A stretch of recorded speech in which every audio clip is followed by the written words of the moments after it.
Welcome back to the Expositor 99, your home for line-by-line Bible teaching, deep scriptural analysis of topics relevant to our world today, and book reviews ranging from preaching to apologetics to anything relevant to our world today.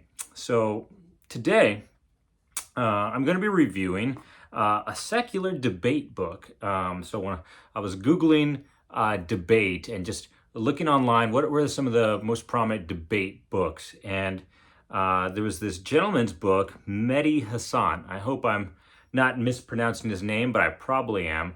And so it's a secular book. He's not a Christian. In fact, he's a Muslim, politically liberal from what I could take from the book, a talk show host and a journalist from the United Kingdom. His book was called Win Every Argument. Now, why am I reviewing it on this channel that's so specific to the Christian worldview? Well, I felt a lot of the nuggets of wisdom that he shared regarding debate are going to be beneficial to Christians who engage in apologetics, who engage in theological debate, who are trying to evangelize and be more effective and winsome, or are just trying to grow in public speaking. So whether you're a conference speaker, whether you're a pastor, I felt he had a lot of little wisdom nuggets that benefit you in any of those, that can be beneficial to you in any of those scenarios. So even though he is not a Christian and he's not writing this book to benefit apologetics specifically, he's writing this book to win debates, as the title says, to win every argument. Now, biblically, we take every thought captive. Biblically, we give a defense for the faith. We contend for the faith, as Jude says. We give a reason for the hope that we have.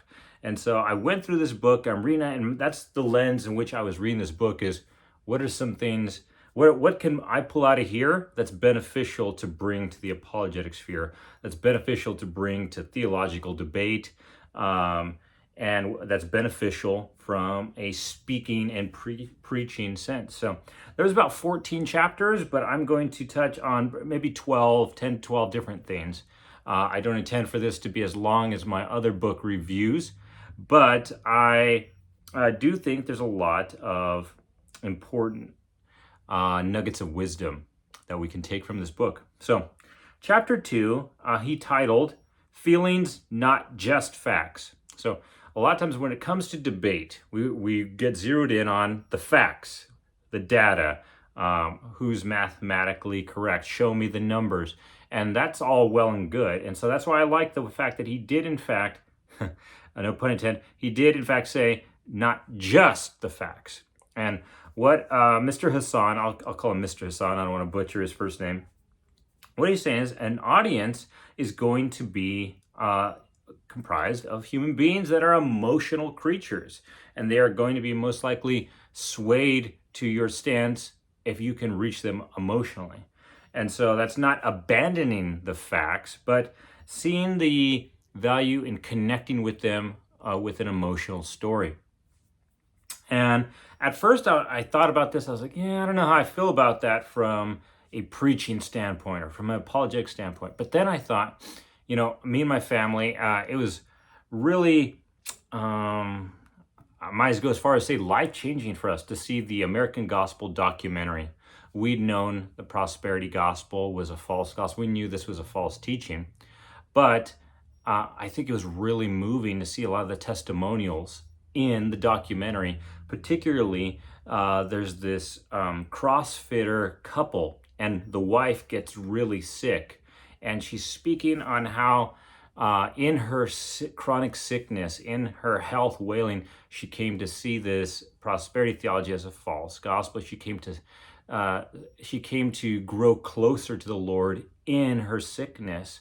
And the documentary is essentially saying, what do you tell her in her chronic sickness as far as prosperity theology goes? Would you preach that to her? And so that scene in the documentary that's giving this testimonial of this married couple with the wife's health wailing and declining, it moves you emotionally because you're like, wow, I can see how there's people in the world that this would really affect them to come and try to preach this theology of God wanting them to be healthy, wealthy, and wise, and how it would be offensive in their health state, in their financial situation, in their marital situation, whatever the case may be, that the documentary gave these examples, these testimonials of people on how the prosperity gospel affected them or how it hurt them. And it was essentially, it caused you to react. And so I think Mr. Hassan makes a great point here. So not discarding facts, not discarding truth, but understanding that your listeners are in fact emotional beings, and you will get to connect to your audience so much more if you have a example that moves them emotionally. In chapter 3, he entitled this "Show Your Receipts," and I think this is really important in apologetics. So the author is giving this example, "Show your receipts," from a debate standpoint. And so he gives some sound bites from debates that he'd won, where he cornered, like I said, he's a liberal talk show host or a liberal journalist. And so where he cornered his opposition on the other side of the political aisle, saying, you said this in, fill in the date, okay? And he has an example or a quote of when this person made this quote and where they're essentially either contradicting themselves or he's cornered them into a place where the audience is going to see them in a very unflattering light. And he has the quote, well, what they said. And my ears went up as I heard this because I was like, yeah, this is great wisdom for an apologist. This is great wisdom for someone warning a congregation, for discernment ministries. The example he gives is, the example that I could think of is one, if you're trying to do evangelism or apologetics to a Mormon, you need to be able to have receipts or quote the Book of Mormon to them.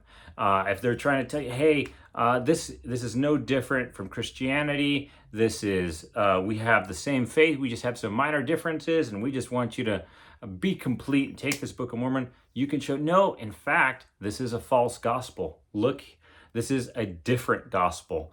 Look here in the Book of Mormon where it shows that you are saved by your works, and this is a works-based system. And then you point to it, and you can show it, and you can recite it. That's showing a receipt. You could do the same thing witnessing to Muslims and knowing where either the Quran is inconsistent or where it clashes with the Christian worldview, or being able to pull something out of there and then evangelize to them and then preach the gospel to them.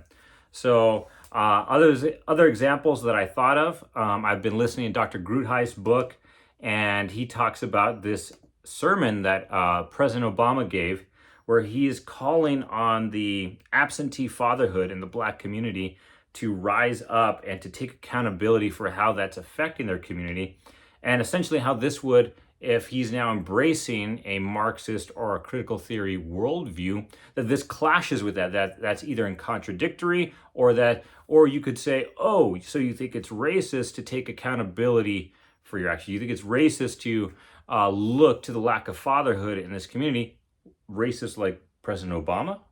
That you could point to that as a receipt, essentially would be example that. Other examples that pop up would be, again, on that topic of social justice, you could quote Ibram X. Kendi to someone. Doesn't Ibram X. Kendi say this, that he doesn't believe in lordship salvation? He believes in liberation salvation, liberation theology, lordship theology. And so he has his own gospel. And so if you're talking with someone, you're trying to engage with someone that thinks, hey, yeah, you can have Orthodox Christianity and come under the teachings of Ibram X. Kendi, you can show them a receipt or a quote of Ibram X. Kendi, basically blatantly preaching another gospel. Brandon Robertson has been in headlines a lot lately. You could pull up a quote if someone's saying, "Hey, well, I heard this from Brandon Robertson." You can pull up a quote, whether it's on Mike Winger's podcast or whether it was Sean McDowell interviewing him, or essentially Brandon Robertson is calling Jesus racist, or saying that Jesus had racist actions, which would infer that he is calling Jesus a sinner. And so you can use that as a receipt or as a quote to discredit the overall teachings of a Brandon Robertson, or show someone, hey, you don't want to come under the teachings of this man. Look at this. All in all, I thought that was a great piece of wisdom from chapter 3, entitled Show Your Receipts, to help your cause, to be well read on opposition of false ideologies as you're witnessing to someone, as you're doing your apologetics, to show that, one, you have exact quotes. You're not misrepresenting an ideology or a teacher. You have the exact quotes. Bill Johnson's book, The Physics of Heaven, have the exact quotes. If you're going to warn someone about that church or the teachings of Bill Johnson or NER, have the exact quotes, and that will be so much more powerful than possibly not knowing for sure. I think they teach something like this. No. And have those exact quotes. Don't misrepresent people. There's a later chapter, said, play the ball and the man. And so he talks about, Mr. Hassan, he talks about what's referred to in debate as the ad hominem fallacy. Essentially, you end up personally attacking the debater or the person instead of the ideology, and that generally this is considered a no-no. But he also talks about how this was so beneficial to former President Trump in rising to the top in the GOP, that he would attack his opposition, and that proved very effective in the eyes of the viewers. And he said that no, there is a place for this. There's a place for exposing someone's lack of character or credibility within debate. And so I pondered that and thought about this and how this pertains to the apologetics realm, how this pertains to discernment ministry. And I thought about, those of you that follow Mike Winger, and you see how he has done his passion project, to showing a warning his viewers not to be swayed by the Passion Translation by this Brian Simmons. And part of it does show Brian Simmons' dishonesty and does show his lack of credentials in being able to come up with and able to translate, be a valid translator of the Hebrew and Greek text. And that's valid. Is that the majority of his passion project? No. The majority of it is showing how this is not a reliable translation, and being specific on the translation in and of itself, and how bringing these scholars on that speak to that and validate, this is not a valid translation of the original Greek manuscripts. However, he does spend some time showing Brian Simmons' recorded dishonesty and his lack of credentials, his lack of qualifications in being able to do a Bible translation. And that's valid. When you think of the scandals in certain churches, like a Hillsong, for example, and certain mega churches, that the poor witness or the fall in the public eye of how they've carried themselves in a less than God-honoring way, in their moral failings. That's the phrase I was looking for. In their moral failings, that's valid. In fact, when you look at the pastoral epistles, the qualifications for elder are almost 90% moral. And at the end, it says able to teach. But the majority of those qualifications for elder in the pastoral epistles are moral qualifications. And then when you look at the descriptions of a false teacher in 2 Peter, in Jude, there, you would think, oh, they are going to teach ... No, moral failings.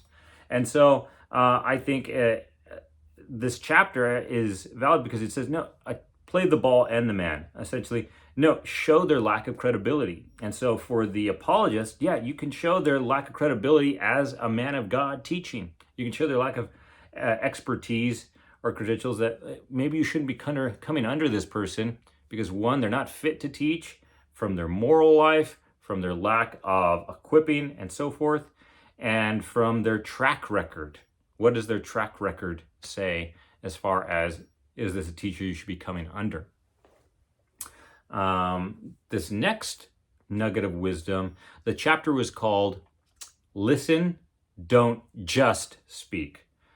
So again, I do like the fact that he qualified this, don't just speak. So obviously you're thinking this book is geared towards debate, and you're thinking, I need to say this, I need to be ready to say this, say. And maybe you're a young aspiring preacher and you're thinking, I need to say these things. You're an apologist and you're thinking, I need to be ready to answer this and say this to this person and this ideology.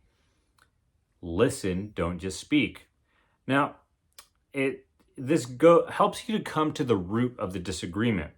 A lot of times in this politically charged culture that we're in, we can end up talking past each other. We use phrases and we don't even mean them the way that the person we're speaking to thinks we mean them, or vice versa. And so as you intentionally engage in listening, you can find out what is our actual disagreement. Maybe we don't even disagree as much as we think we do. And so you can listen to, one, understand their view, because you're not going to accomplish much if you are misrepresenting their view. You're sitting there telling them, this is what you believe, and you people believe this and this. Well, maybe they don't. Maybe the specific person doesn't believe that, what you're telling them that they do. Sit down, listen, find the commonality, and build off from there, build a bridge from there. So you're listening and you're hearing them talk about their worldview. You're hearing them talk about their beliefs. And then maybe you can name 3 of those things that they just said that are a commonality, a common ground between you. And then now that you've built that, now you can speak to where your disagreement is. Now you can speak to, hey, I'm glad we agree on this, and we're totally on the same page here. However, what you said about this, I'd like it. Would it be all right if I showed you a passage that I believe says the opposite of that? Would you mind if I speak to you why I don't think that's correct, and go from there? Yeah, and it just minimizes talking past each other.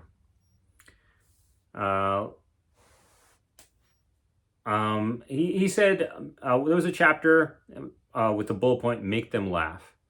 And I saw the wisdom in that debate-wise. I have my mixed feelings as far as how much of that should be intentionally placed into a sermon.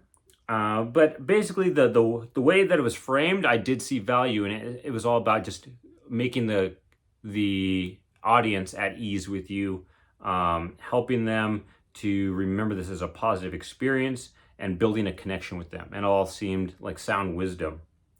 Chapter 7, entitled The Rule of 3. Now, those of you that have put together speeches or that have preached, we all know of how typical that is, that there's a 3-point sermon. And I do think that there's like a little bit of wisdom here in the sense that it's structure. So does that mean that this is something you have to stick to no matter what? What if you have 5 great points or an even number of points, or, no, but I think there's something here as far as structure. I was observing someone get the chance to teach in our rotation at church, and he said a lot of true facts, but it was like a fire hose of facts. And so I remember getting to sit down and we got to kind of coach and speak in some constructive criticism. And it was more about, hey, maybe pick 5 things that you want the audience to get instead of an endless amount of information.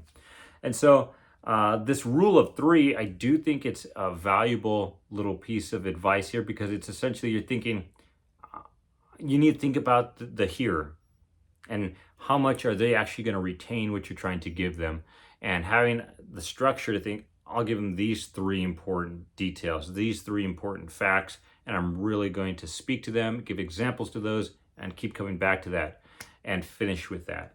And I just thought that was wise, bringing structure to your teaching, your presentation, your apologetics, so forth. Chapter 10 was entitled Setting Booby Traps. And Mr. Hassan gave the example of Rambo, the original Rambo. And he said how if I'd watched it, I watched it when I was a child. I hadn't seen it enough that I could be like, oh yeah, I remember that scene. But he spoke of Stallone's character, Rambo, essentially making traps for his enemy instead of going out and actively or aggressively attacking them, initiating it, that he essentially lured his opponents into traps. Also makes me think of chess and so forth. And so in debate, I could definitely see how wise this is. You're kind of moving in a way, or moving the conversation in a way that your opposition is going to ask a question, or they're going to make a statement, and you're like, boom, now I can capitalize on that statement. And so this does have value in apologetics or in evangelism.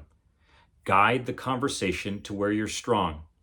It's not a realistic expectation that you should have on yourself that you're an expert on everything. You're an expert on creation. You're an expert on cultural apologetics. You're an expert on all these different false teachings. You're an expert on how Christianity and the proof of the resurrection, how Christianity differs from these other religions.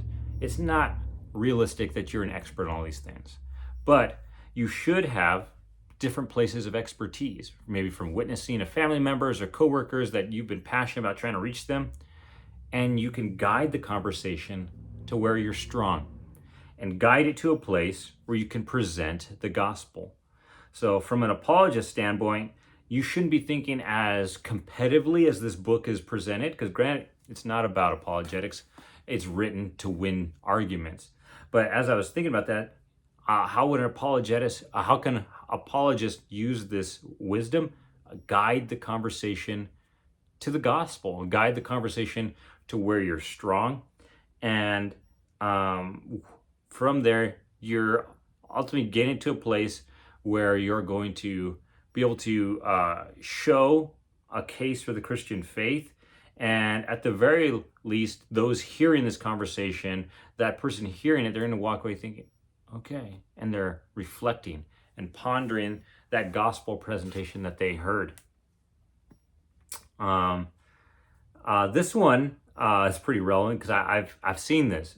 He said, beware the gish galloper. So again, his example was in politics and presidential debates. And he talked about former President Trump being a example of the gish galloper.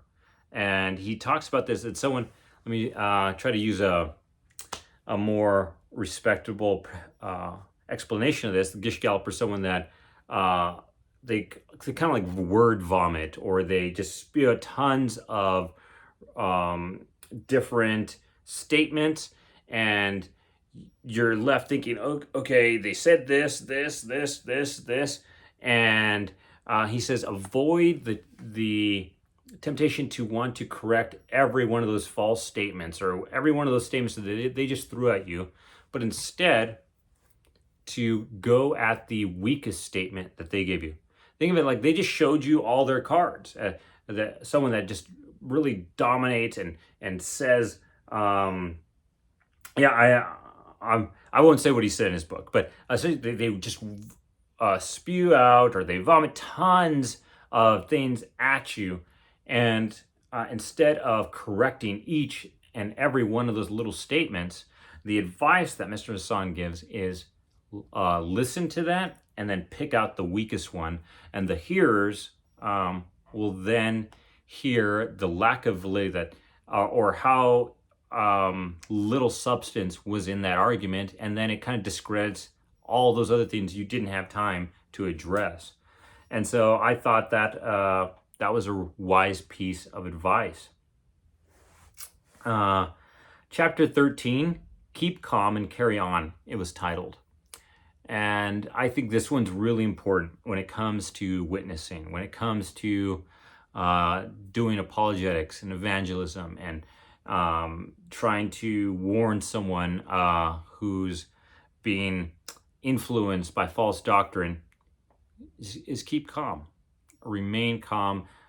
You may think about Paul's words in Corinthians 13. You don't want to be the clanging gong. And the moment you become emotionally compromised, the moment you become visibly angry, you might be speaking a lot of truth, but when you become that clanging sound of a gong to them, it's all going one ear out the other, if even getting to an ear. And so this advice on keeping calm is really valuable, not just in debate, because obviously in a competitive setting, it's going to make you look weak, or it's going to be a bad look to the judges. But in evangelism, you don't want to hurt your witness, and you don't want to hurt essentially sin in your anger. And so that's not going to win anyone to Christ, and that's not going to help anyone see the error in their false ideology either. And then the last nuggets of wisdom, chapter 14 said, practice makes perfect. And I thought that's really important advice to those of you more along the lines of thinking of sermon delivery, and if an apologist presentation, more like the speaker at an event, or I guess speakers, is taking time to really practice that presentations, or anyone just doing public speaking, take time to practice. And I don't want to take out the spiritual element from this, because I do believe me praying, God, help me to be calm, help me in this, in presenting your word calmly and not being overcome with nerves. I do think there's a spiritual side to that prayer being answered when I go up there. However, there is a practical side to it too, that there's a lot of those nerves leave in being prepared and knowing that you've practiced this message, you practiced this sermon over and over again. That kind of overlaps into the last chapter. It just says, do your homework. And yeah, you got to know your stuff. And he had this phrase, steel man instead of straw man. And I thought that was really good. And so a straw man argument, essentially you make up a false, someone makes up a caricature of your belief system, and then they attack the character of your belief system. It's a straw man. And so what Mr. Hassan says is, he says, steel man instead. And so you have read up on the best speakers, or excuse me, the best books or the best articles on this topic of this person you're debating. You've read the most accredited people on this topic, and instead of having a straw man, you have already built up, how would I defend this given the best scholars, given the best experts? How would I defend my opponent's position?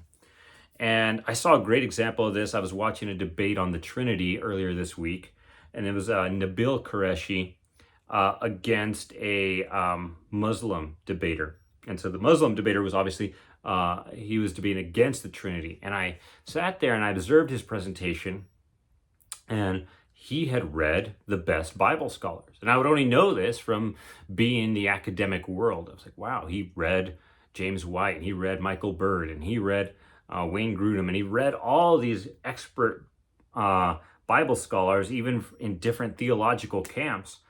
And even though obviously I'm rooting for the Christian guy in the debate, I was impressed on the time that he's took in research And the time that he did his homework, he did a steel man instead of a straw man in his debate. And so wherever the realm of apologetics takes you, whether you have God's placed on you a heart to reach Mormons or Muslims, or to reach people in the New Age, or to reach those in a sexually moral lifestyle, wherever God's placed that on your heart to reach people, don't have a straw man argument for them. Think of what is the best, toughest case. What is the toughest arguments in that opposition?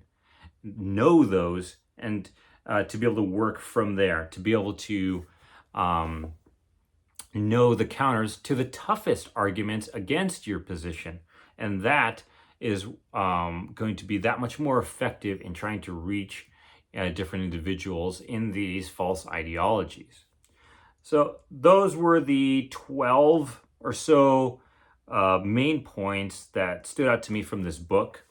So do I recommend it? Yeah, I thought it had a lot of different nuggets of wisdom. As a Christ follower, as a theologian, as an apologist, I did feel that regardless of the fact that it was a secular book, that you had to come into it with your Christian worldview, there was a lot of wisdom that you could take from it and then apply to what you do. Apply to your own public speaking, apply to your own theological debate, apply to your own evangelism and apologetics, and use that in a godly way, in a God-honoring way. So, do I recommend this book? Yes, I do feel it had great wisdom that we could use on our side to benefit the kingdom, even though it was not written by a Christian author or even for a Christian audience. So thank you for tuning in. I hope to have some interviews coming shortly, and plenty more books to review and go from there. Thank you.